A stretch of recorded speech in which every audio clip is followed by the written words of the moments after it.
What sort of impact has a couple wins here made on the kind of mood, the vibe around the team?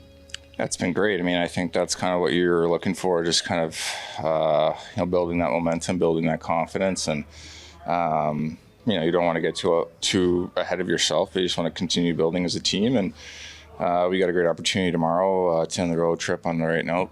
Can you think of an example of how Scott Laughton's impacted the culture and the energy around your group?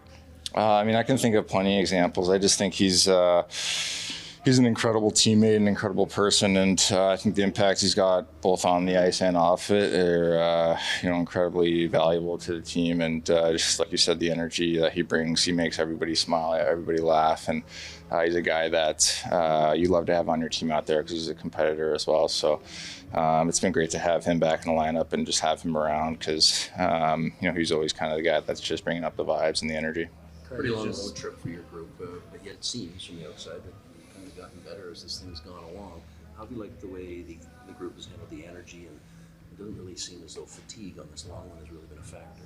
Yeah, I think it's always nice to kind of get out on the road. I don't think we've really had an opportunity to go on a road trip like this so far this season, so it's just nice. Get away, get to a couple nice cities. Have some time together, have some dinners and stuff like that, and spend some time all of us together. So I think that does a lot for the group. And like I said, you get a couple big wins, and it's amazing what that does for your confidence. So we just want to keep that momentum rolling. What has stood out about Max's play in the 2 games on your line since coming back from the scratch? Yeah, he's been great. I think he's been playing with a lot of energy, just kind of doing what he does. He plays fast, he makes plays, he's tenacious on pucks, and I think he's been playing great so far. I thought he was great last game and generated a lot of good opportunities, so it's been good. Is there a carryover from the chemistry that you guys had 2 years ago, like when you guys played on that line together?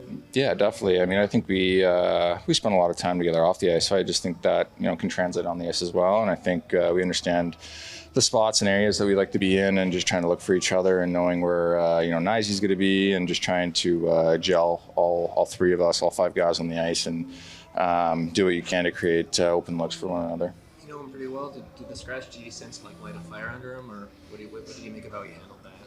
I think he handled it great. I think all the guys, they all understand, and I think everybody's a big boy, and you just got to do what you can with that. Take that kind of information and feedback, and just kind of use it to motivate you a little bit. And I thought, Dak's been great since he's been back. Obviously Max, and nobody wants to get scratched. Everybody wants to play.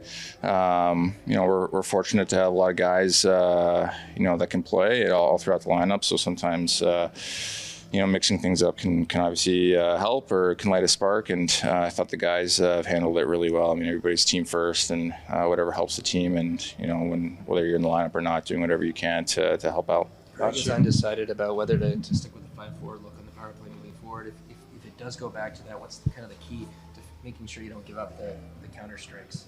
Yeah, I thought we had guys back there, and then we just kind of I think they outbattled us in that corner, and we just kind of lost coverage. But I think in the end, it's just getting pucks to the net. It doesn't need to be overcomplicated. I think we did a little bit, maybe too much passing around the outside instead of just attacking and going from there. It doesn't have to be 3, 4, 5 passes before you can get a look. It can be a shot, recovery, 1 pass, 2 passes, and then just continue to attack. So I think we could just do a better job of that and go from there. Obviously the power play has been kind of hit or miss, and we need that to be good. It's got to be an area where in tight games, especially down the stretch, where special teams play such a big part in the game, that it's given us more momentum, giving us life, and eventually helping us win hockey games. Not sure if you heard, but the Olympic ice rink is going to be 4 feet shorter.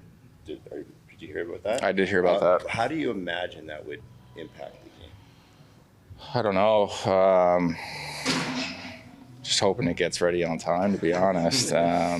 Yeah, I don't know. I don't know what that looks like or what that feels like. I think in the end, you're going there and you're representing your country, and it's been something a lot of us have been yearning for a long time, to be able to have the opportunity to play in the Olympics. And in the end, it can be a 100 by 100 foot sheet. Like, you just want to go out there and play and have that opportunity. So hopefully they can kind of resolve everything and get everything figured out. But in the end, you just got to go out there and play, I guess.